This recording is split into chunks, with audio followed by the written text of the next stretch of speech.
Hey there, thanks for tuning in once again. This is Torgo of Torgo Entertainment with another gig log on the YouTube channel. It's May. We have one more prom to deal with this year.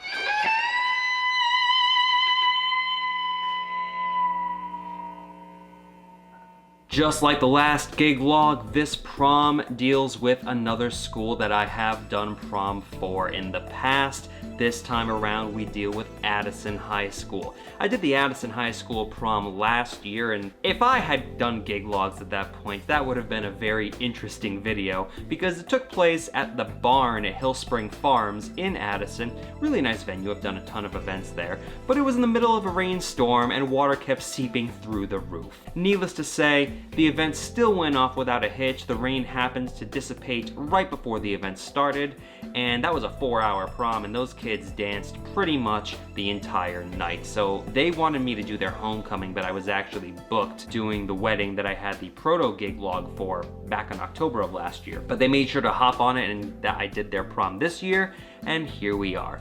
This time around though, we are going to a venue I've never played at, being the Elmira Country Club. Now if you know anything about me, you know that I grew up in Elmira, and Elmira is only 20 to 25 minutes down the road from Corning, so it may surprise you that I've never actually played there, but that's just how the cards have fallen, and I have just never done an event there. I think I did maybe a wedding expo there 3 years ago, but that's about it, nothing I actually got paid for. I took a look at the room a couple weeks ago just to get a spec of everything, and here's what I found. You may notice that this room looks a lot bigger than the other ones that I have dealt with this year.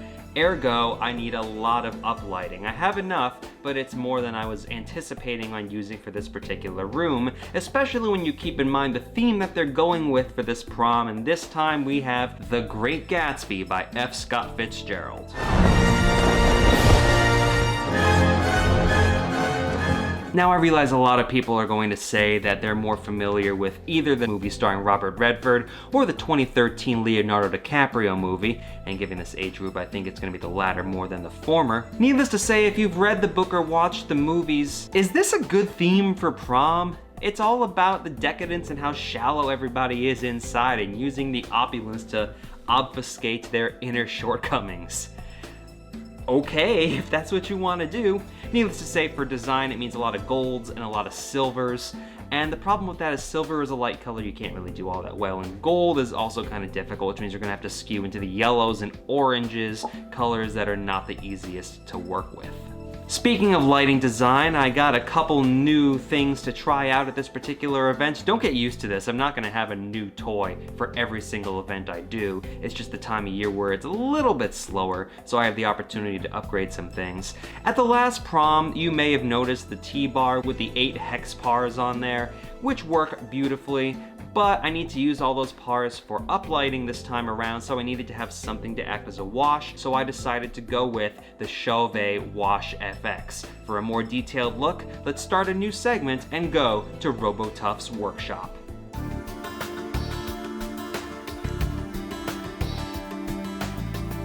What am I doing? And here in the workshop we have the new toy, the Chauvet Wash FX. I got this for a really good deal. Actually, I got 2 of them from the Johnson City Guitar Center. Let's plug it in and take a look. I will warn you, the cord that it comes with is particularly short. So I have it plugged into a little bit of an extension just to be able to show you on the wall.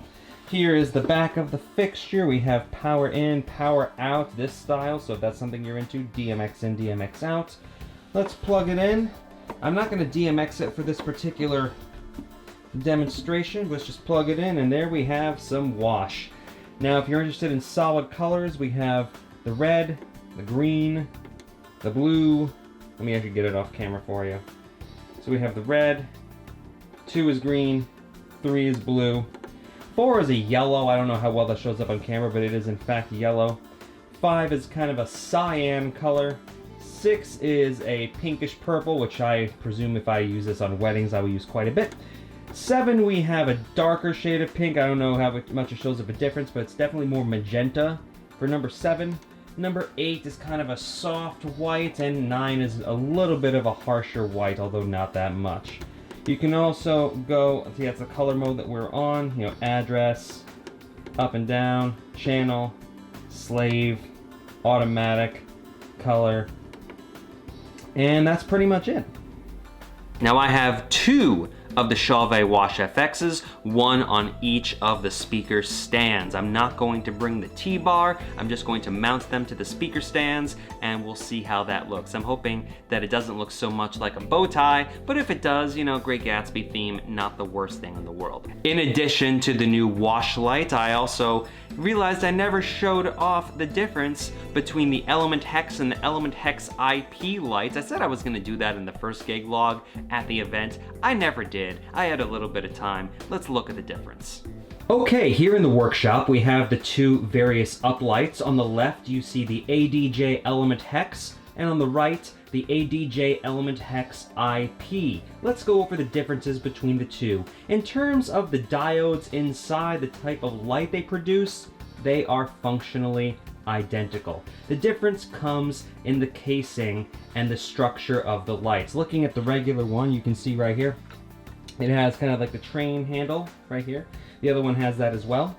We have the display on the front, and underneath we have all the DMX ports. DMX out, DMX in.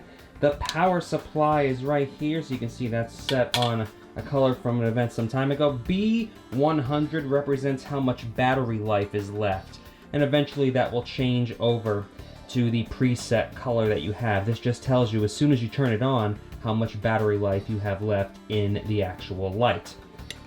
On the bottom we have the power in, power out in case you want to daisy chain them. We have this kickstand that you can set on 3 various heights in case you want to get some tilt going. And that's pretty much it. They both come with rubber feet. For the life of me, I cannot keep the rubber feet on these things in transport. But there's another side. You can see it has this little lip over here. So this is the side I like to keep away from the wall when I put these up for uplighting. There's this side. You can screw it in right there if you want to mount it on something. And the side right there. And that's pretty much that. Now with the Element HexIP, it's a little bit differently. You probably notice there's a door on here.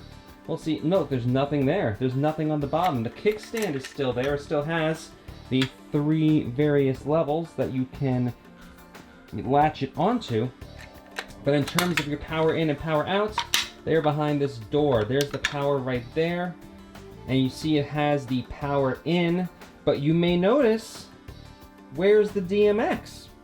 Well, unfortunately, you cannot DMX these lights. They do not have DMX in or out on the Element HexIP, which is an unfortunate situation.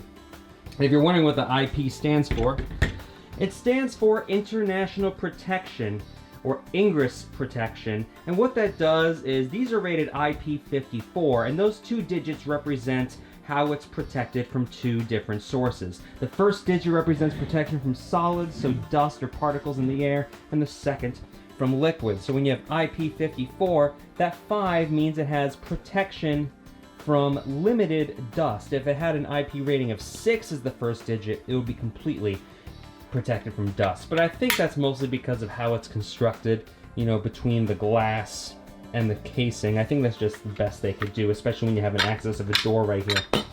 And the 4 represents protection from liquids, and the 4 in particular represents protection from a water spray from any direction. Now when you get higher than 4, that's where you have protection from various pressure levels.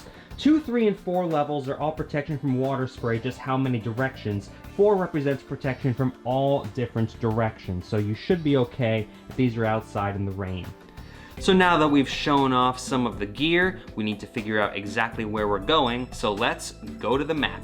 We have about a 25-minute drive from Corning to the Elmira Country Club. As I said, it's not that long. I hope you're excited. I'm excited for this one, last prom of the season, and this time around, I have an assistant, which I'm really excited about. Although, one showed up at my door that I wasn't planning on having for this event. Do you just want to lay there? You're just gonna hang out away from the sun? Okay, you do that. I hope you're ready. I'm ready. Let's go.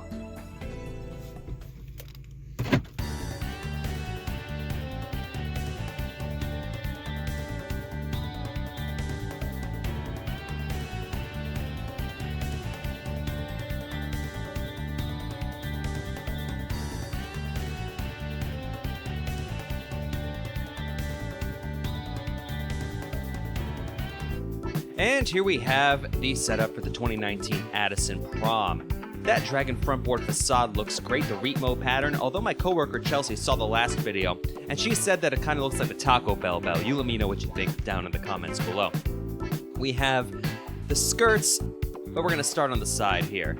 First off, we have the glow totems, and we have these just some standard speaker stands with the scrim on there. I know it's a little sloppy with the cable management, but those scrims can only stretch so far. The QSC 10.2 speakers with the Chauvet Wash FX underneath. We have those ADJ mountable power strips on the speaker stands as well. We have the Trust Glow totems. Underneath those, we have some Element HexIPs. The Pocket Pros on top doing their business as moving heads. And in terms of the front, that pretty much takes care of that. We have two HexBar 9s lighting up the facade from behind. We have this table on the side with those foam glow sticks. We're going to be giving those out because those do so well at proms. They're pennies on the dollar. I would grab them if you get a chance. And that pretty much does the front. You can see we have both the HexPars and the Element Hexes doing amber, except for that one green light because it's the Great Gatsby. You got to have a green light for Jay to look at. And we have those all throughout. We also have some HexBar 12s on those paintings along the back wall, just for some more uplighting. The Pioneer DDJ SX2 mixing board. I never say what that is. Underneath, we have the two Electro Voice subwoofers, the ZXA1 subwoofers. Those are 12-inch subwoofers. I find it easier to bring two 12s instead of a bigger one for anything else, just for transport. Samsung laptop, virtual DJ, trackball mouse, because I like trackball mice better, a hardline mic, I forget the brand on that, honestly. A trash can. You can see the Element Hex back here. And check this out. I know some of you hate this. We do cable management. We actually had the time to manage those cables. I need a little bit more gaff tape, but for the most part, that's done. And that pretty much takes care of the setup. We have my DMX Go running on my Samsung tablet. Again, you do not need a Samsung tablet to run that. Anything will do, even some variations of Nooks. We'll do that. And here's the setup. Only thing we have left to do is suit up, so let's level up.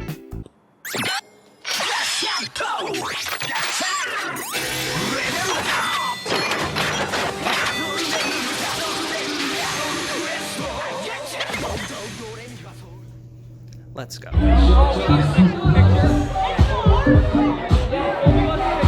Outside?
And we're back the morning after.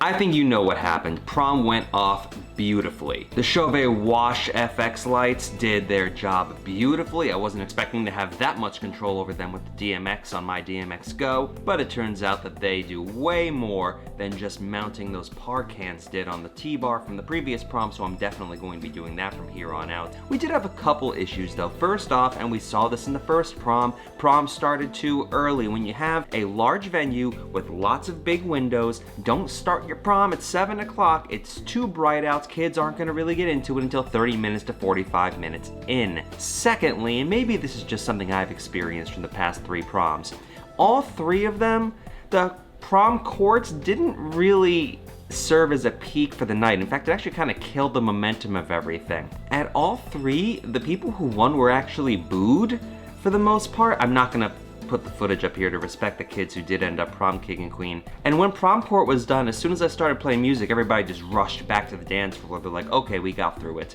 But at this prom in particular, they also spent 10 minutes giving away door prizes, and that really killed the flow because they gave away like 35 door prizes, and each one was a $5 gift card. So people weren't getting excited over it, and I think a lot of people just ended up throwing them out. Special thanks goes out to Ben, my assistant for this prom, who was clutch in the setup and takedown, ran and got food.